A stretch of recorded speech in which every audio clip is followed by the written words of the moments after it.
నమస్తే, welcome to 6 TV. నేను ఆనంద్. ఇక బులెటిన్లో వివరాలు చూస్తే, రాష్ట్రంలో వైసీపీ కక్ష రాజకీయాలు పెరుగుతున్నాయని మాజీ మంత్రి భూమా అఖిలప్రియ సంచలన వ్యాఖ్యలు చేశారు. రాష్ట్రంలోని యువతకు చెడు వ్యసనాలను అలవాటు చేసిన భవిష్యత్తు లేకుండా చేస్తున్నారని, వైసీపీ ఎమ్మెల్యేలను రౌడీలుగా తీర్చిదిద్దుతున్నారని ఆరోపించారు. వైసీపీ చేస్తున్న అక్రమాలు, అరాచకాలను ఇంటింటికి వెళ్లి విస్తరిస్తామని స్పష్టం చేశారు. వైసీపీ చేస్తున్న అన్యాయాలను ప్రజలు చూస్తున్నారని, రాబోయే ఎన్నికల్లో టీడీపీ అధికారంలోకి రావడం ఖాయమని, వైసీపీ ఇంటికి పోవడం ఖాయమని కూడా ఆమె వ్యాఖ్యానించారు.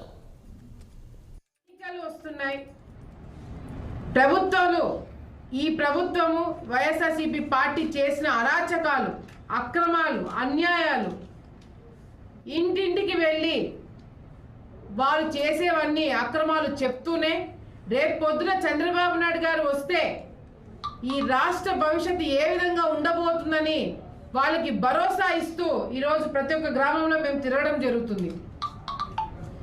ఏ గ్రామంకి వెళ్ళినా, ఎక్కడ చూసినా పెద్ద స్థాయిలో మహిళలు కావచ్చు, యువత కావచ్చు, రైతులు కావచ్చు, బయటికి వచ్చి వాళ్ళ సమస్యలు చెప్పుకోవడమే కాకుండా ధైర్యంగా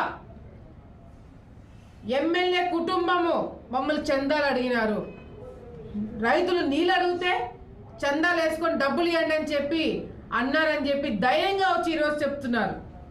అది ఓడ్చుకోలేకపోతున్నారు, అది తట్టుకోలేకపోతున్నారు. నిన్నటికి నిన్న భాగ్యనగరం గ్రామంకి నేను ప్రచారంకి వెళ్ళడానికి బయలుదేరినప్పుడు నన్ను మధ్యలోనే ఆపేసి 100 మంది పోలీసులు కోయిలకుంట్ల నుంచి, మిగతా దగ్గర నుంచి లేడీ ఎస్ఐలని, మహిళా పోలీసులని దింపి బ్యారికేడ్లు పెట్టి ట్రాఫిక్ ఆపేసి దాదాపుగా గంటన్నర సేపు ఒక పెద్ద హడావిడి చేయడం జరిగింది. భాగ్యనగరం చాలా చిన్న గ్రామం, నేను వెళ్ళాలనుకున్న ఊరు చాలా చిన్న గ్రామం.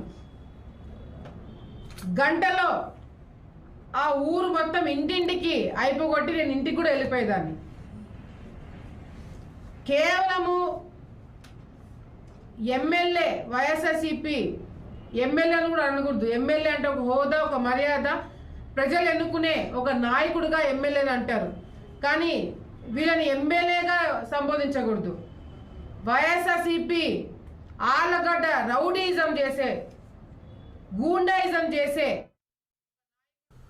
పేద వర్గాల అభివృద్ధి కోసం